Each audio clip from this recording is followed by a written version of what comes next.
आर्य समाज की 150 वर्षगांठ पर स्वामी श्रद्धानंद बलिदान दिवस और स्वामी रामदेव जी ने प्रेरित किया शैक्षिकी समर्पण। नई दिल्ली, 1 नवंबर 2025। आर्य समाज की 150 वर्षगांठ के शैक्षिकी समारोह में पीएचडी स्वामी बलिदान दिवस और स्वामी रामदेव जी ने प्रेरणात्मक और सकारात्मक दृष्टियों को दोहरे अनुष्ठानों से आह्वान किया कि अपना जीवन में सत्य, एकता और प्रेरणा लेकर सनातन वैदिक मूल्यों को आत्मसात करें।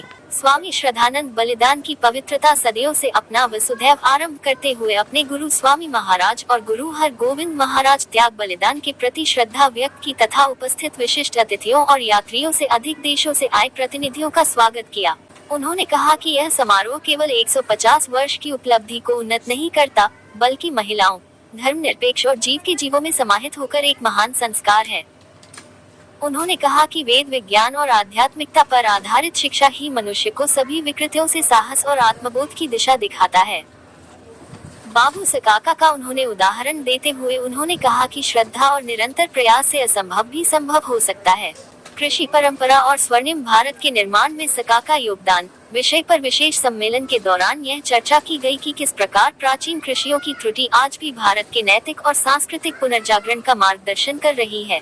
अकादमियों और तकनीकी श्रमिकाएं आज सारे प्रतिनिधियों से आग्रह की जावे ताकि समाज की संरचना के विकास किस प्रकार जीव को सत्कर्मिक रूप से बदल का कार्य कर रही है।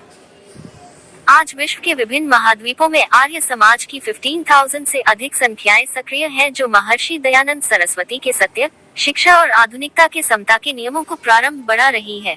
एक अंतर्राष्ट्रीय वक्ता ने कहा, जब विश्व विभाजन और निराशा के द्वारों पर खड़ा है, तब आर्य समाज एक प्रकाशक की तरह में विश्व को एक दिशा और एक धार्मिक पुनर्निर्माण का कार्य कर रही है। उन्होंने कहा कि कोई भी धार्मिक संगठन या धार्मिक सीमाओं से में एक सामाजिक पुनरुत्थान आंदोलन के जो नहीं पहता मानवता और अज्ञान के उत्सर्जन के लिए समर्पित है। उनके अनुसार वेद कोई प्राचीन ग्रंथ पर नहीं, बल्कि मानवता का जीवित नैतिक संविधान है। अपने प्रेरक संबोधन में स्वामी रामदेव जी ने महर्षि दयानंद सरस्वती को बलिदान देते हुए उन्हें वो 8वीं और 10 कक्षा जिन्होंने वैदिक ज्ञान को पुनर्जीवित किया और राष्ट्रीय चेतना को जगाया। उन्होंने भावपूर्ण काव्य छंदों को सुनाते हुए दूर आए पुननारियों से में सत शुद्ध साहित्य, ज्ञान और राष्ट्र को आधिकारिक धन की पुनर्निर्माण में उन्होंने तकनीकी शिक्षा की उपलब्धि से विश्व के प्रशासन को महिमा दिया है। महर्षि गुरुदत्त प्राचार्य और सामाजिक सुधारों के माध्यम से नारी शिक्षणीकरण के लिए जो योगदान दिया, वह वंदन तथा याद किया जाएगा। स्वामी रामदेव जी ने ये भी कहा कि भारत की स्वतंत्रता समापन में आर्य समाज की भूमिका अत्यंत महत्वपूर्ण रही है। उन्होंने इसी राष्ट्र के आध्यात्मिक पुनरुत्थान की सीन में बताया। उन्होंने महत्व दिया कि औपनिवेशिक काल में नवाब की लुकी गुरुदत्त शिक्षा प्रणाली को स्वामी श्रद्धानंद, स्वामी दयानंद जैसे प्रणवों और सुधारों की प्रार्थना में पुनर्जीवित किया है। वैदिक और आधुनिक शिक्षा के समन्वय के हासी परिणामों ने परिणाम स्वरूप भारतीय शिक्षा को नई उपलब्धता पर छूट है, जिन्हें वेद, दर्शन और आदर्श गोविंद की पाठ्यक्रम का हिस्सा बनाया गया। उन्होंने कहा कि स्वामी श्रद्धानंद केवल राजनीति तक सीमित नहीं, बल्कि शिक्षा, संस्कृति और विचारों की स्वतंत्रता भी उन्नत है। उन्होंने आर्य समाज परिवार से अधिक किया कि वह महर्षि दयानंद के उस स्वप्न को साकार कर रहे हैं, जिसने अपनी जातीय समिति करे, जिसमें भारत ज्ञान, शिक्षा और आत्मनिर्भरता के विकास हेतु महत्व दिया।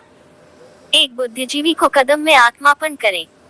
हमारा कर्तव्य है कि हम अपने कर्म में सत्य, साहस और देवत्व को छूने, उन्होंने कहा। परंतु गुरुकुल की छात्राओं ने इस अवसर पर एक भावनात्मक नाटक प्रस्तुत किया, जिसमें नेमो की कई छोटी सामुदायिक दुर्दशाओं को परिणाम करते हुए पुरुषों को नई दिशा में प्रेरित करके दिखाया गई राग। अंतर्राष्ट्रीय आर्य महासम्मेलन के तीसरे दिन के वेद में शास्त्रज्ञ जनों में सार संकल्प किया कि वे आर्य समाज के उद्देश्य मिशन को आगे बढ़ाएंगे, जो समय, समानता और देवत्व के शाश्वत प्रकाश में मानवता का पथ प्रशस्त करता है। कार्यक्रम में देश की समस्त सामूहिक और सांस्कृतिक चुनौतियों पर विमर्श भी हुआ और यह चर्चा की गई कि आर्य समाज किस तरह राष्ट्र के पुनर्निर्माण में योगदान दे सकता है। ये भव्य आयोजन 2 नवंबर 2025 को संपन्न होगा। तब तक 2 के बिंदु आरंभ हुए इस आयोजन में सहभागिता कर सकते हैं।